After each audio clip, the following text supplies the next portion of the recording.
Alright, here's this lovely passage from Virgil's Aeneid. One of my favorites, actually. There's lots of really pretty things going on in this passage. Talia flammato secum dea cor devolutans nimbor in patriam loca feta ferentibus austris. Listen to the nice rhythm here. Oliam venit hic vastor ex eolis anthro. Luctantes ventos tempesta tesque sonoras imperio premit ac vinclis et carcere frenat. Indignum tes magno cum murmure montis cercum claustra fremunt, celsa sed eolis arge, sceptra tenens, molit quanimos et temperatiras, ni faciat, meriacteras caelumque profundum, qui peferant rapidi, secumque erantque per auras. It's a really pretty passage. Fun thing about this, again, we're going to get all sorts of words all mixed up together. A couple of hard things with poetry that make it really difficult is when we're moving things all over the line, it's really difficult to see what cases different things are.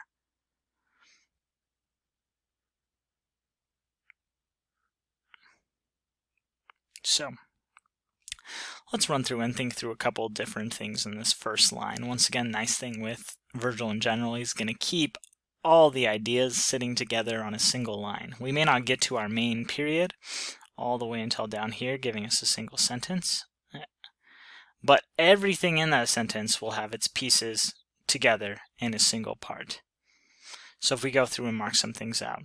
Talia flemmato secum, well, secum, with his or herself. Dia, we know this.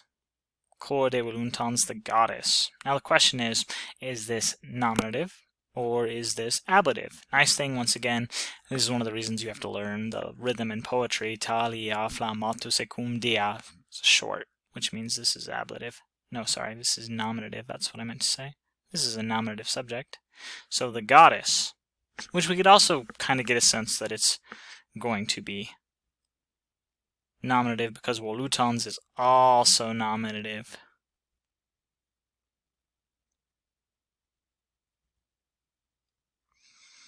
Alright, the goddess turning over. Flammato and corde. Once again, if we know things go together on the same line, when we have these two lovely ablatives, we know that flammato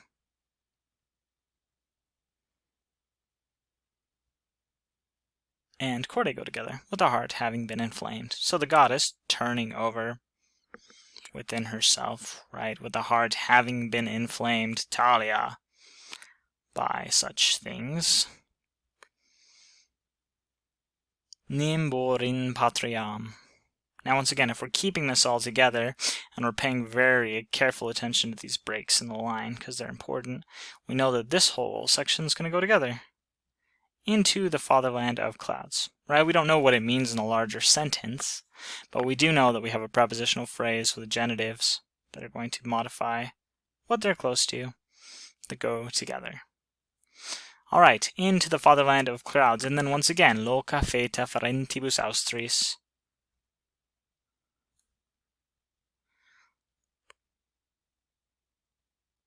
We have these words modifying each other here. Loca feta, upraised, teeming with, and teeming with is going to take this ablative here. So, place teeming with furious winds. Venit aeoliam. So we're going to go into the fatherland of clouds, to Aeolia, is the name of the place, venit, our main verb. Let's put it together. Who? The goddess came to Aeolia, into the fatherland of the clouds, right? Aeolia, the fatherland of the clouds, a place teeming with furious winds. The goddess who is what? Turning over such things within a heart inflamed with a heart having been inflamed by such things. The goddess turning over within herself. She came to Aeolia. Now once again, does this first line translate very well? No, not really. The goddess turning over within herself, within a heart having been inflamed, turning over such things with herself, with a heart having been inflamed. she came to Aeolia, into the fatherland of clouds, a place teeming with furious winds. Hic vasto rex Aeolis anthro, Aeolium venit. Hic vasto rex Aeolis fronto. Alright, once again, we're going to keep things together. Here, the king, Aeolus. Alright, we have our two nominatives going together. Vasto anthro, once again, if you see these lovely ablatives, we got to look for another place in the line where there's an ablative. Oops. And apparently I've switched that one sec. Okay. Those do go together, right? So the king Aeolus, this is cute again. Virgil likes doing this kind of thing in a vast cave. Here, the king Aeolus in a vast cave. Now we don't know what the rest of the main sentence says, but that's fine. We have our subject and what our subject is doing in the place we're at. Here in a vast cave, the king Aeolus. Notice this entire next line. Luctantes ventos, tempestatisque sonoras, all going together. So we have direct object, and in the other half of the line, we have a second direct object. Notice, once again, Virgil likes doing this. Subject, information about the subject. Direct objects, here. And then finally, we're going to get to the main verbs in this final section here.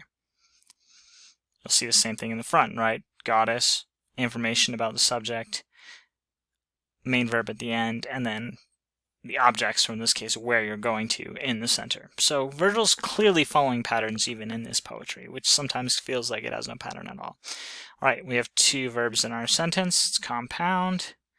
Alright, so here, the king Aeolus in a vast cave, he premit the luctantes ventos by his power, imperio, ablative, means, once again, if you have an ablative with no preposition, just default to means, he oppressed by his power the luctantes ventos, the struggling winds, and the sonorous, the loud storms. The sonorous tempest, the loud storms. And, ac, just another form of et, and he frenat, he bound them in, and frenat's going to take ablatives, chains, and in prison. And we could think of both of these ablatives technically as ablative of means again. He bound them by means of chains and by a prison. Bound them in chains and in a prison would work too. Ili venti, the winds themselves, being angry, indignantes, modifying ili, cum magno cum murmure, and once again, prepositions are just going to bounce out of themselves, so the prepositional phrase is cum magno murmure, and we finally get a genitive sitting here at the end of the line that has nothing it's modifying, because it's going to go down to our next line.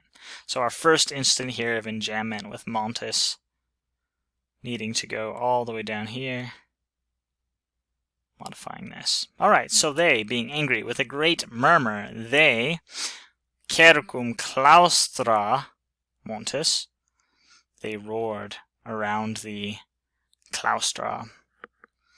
That's what holds them in, the defenses, the walls, the things keeping them trapped there. Around the walls of the mountain they roared with a great murmur. They, the winds, being angry. Alright, once again we get to Kelsa, and once again those A's in first declension are really hard to tell whether or not it's ablative or it's going to be nominative. But once again, if we go through that, cercum claustra fremunt, Kelsa, short said it.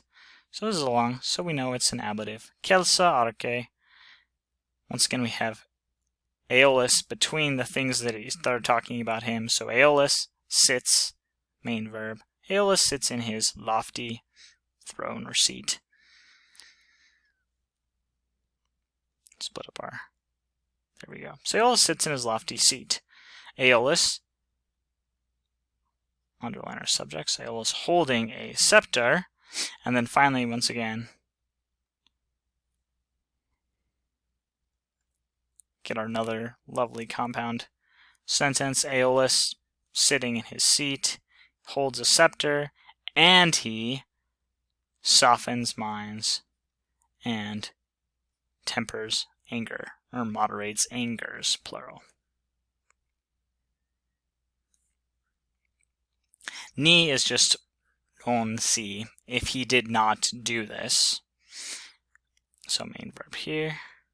We have Maria, octeras, caelumque, profundum. So we have a bunch of direct objects, the seas and the lands and the boundless heaven. Quipe, ferant, okay, we get our find. If he did not do this, something would bear off. The rapidi something, just like Ili up here, it's going to refer to winds. The rapid winds would bear off with themselves, secum. They would bear off what with themselves? The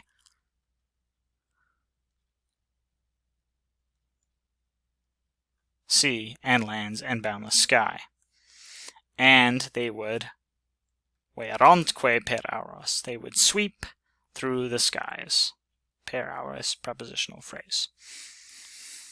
So if Aeolus did not, sitting in his high seat holding a scepter, if he did not soften their minds of the winds and temper the anger of the winds, if he did not do thus, the rapid winds would bear off the sea and earth and boundless sky, and sweep through the sky, the auros, the airs themselves, the upper air, the universe maybe even. So notice there's a lot going on in these passages. Virgil's kind of hard, and translating Virgil into good English is very difficult. You have to modify the meaning sometimes in order to get the sense of the word, but hopefully you can start seeing the kinds of patterns he uses and how he likes putting subjects in what modifies the subject, and then direct objects, what modifies the direct objects, and then put verbs at the end. He likes to keep these units together on the same line, and if you start picking up some of those things, it starts getting a little easier to read. Cool.